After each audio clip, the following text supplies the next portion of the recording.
Živa, tukaj, gledati Slane easy. Jaz tukaj razlagam slone na najbolj easy način. Poslušajte zdajle to, kar vam bom povedal. Včeraj sem šel v dvigalo, ki se je počasi dvigalo. Še pred tem sem pa pojedel celo pico in še celo sladoled. A ste slišali? Tukaj sem imel v bistvu nekako dva para po dve besedi, a ne, po dve isti besedi. Torej dvigalo pa dvigalo. Ampak te besede ne pomenijo isto stvar. Dvigalo pač sem mislil s tem kot napravo dvigalo. Dvigalo sem mislil kot glavo, ne, ker se je nekaj dogajalo. Celo sem mislil kot pa, da sem pojedel celo pico, da ni nič ostalo. Pa celo sem mislil kot tudi sladoled, ne, ker sem se najedel. In slovenščina ima v bistvu veliko takih besed. In mi, ki govorimo ta jezik od rojstva, ne, in ki poznamo tudi različne naglase pa tako, te besede čist razumemo dobro, kaj pomenijo, ne zamešamo v bistvu pomena različnih besed, ampak za tujce je pa to malo težje. Na primer, če bi nekoga iz Švedske, ki se uči slovenščino, da mi bo dal primer, gori na gori gori, da prevede to, a ne.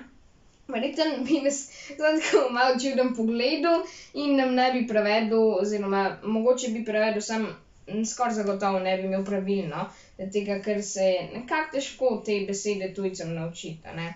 In veste, kako se tem besedam reče? To so enakozvočnice, oziroma reče se jim tudi enakoizraznice. In tukaj imamo tudi še pač par teh enakoizraznic, a ne. Vila, s tem lahko mislim pač veliko, razkošno hišo, a ne, vilo. Ali pa mislim pač pravljično bitje vilo, ne, ke imajo krila pa leta pa v bistvu uresničijo želje, a ne. Ali pa jezik, lahko mislim jezik, ki ga imam v ustih, a ne. Ali pa lahko tudi mislim jezik, ki ga govorimo, torej slovenščino, a ne.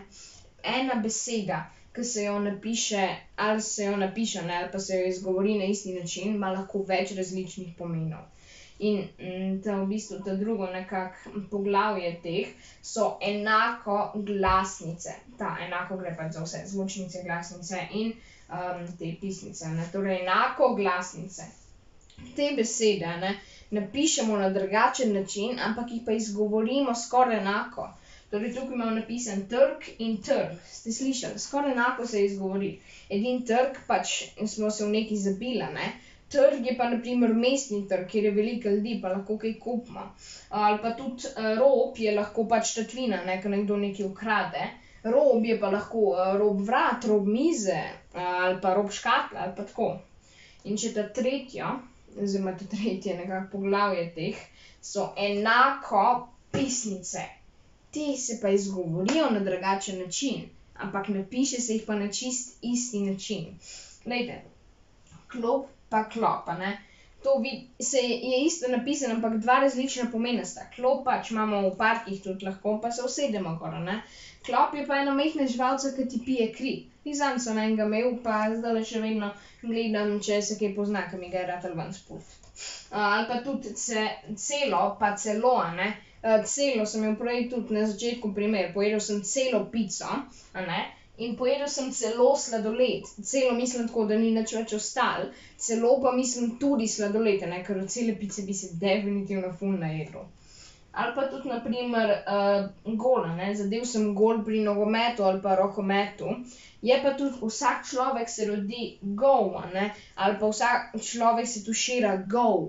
Vidite, napiše se isto, izgovori se pa drugače, a ne.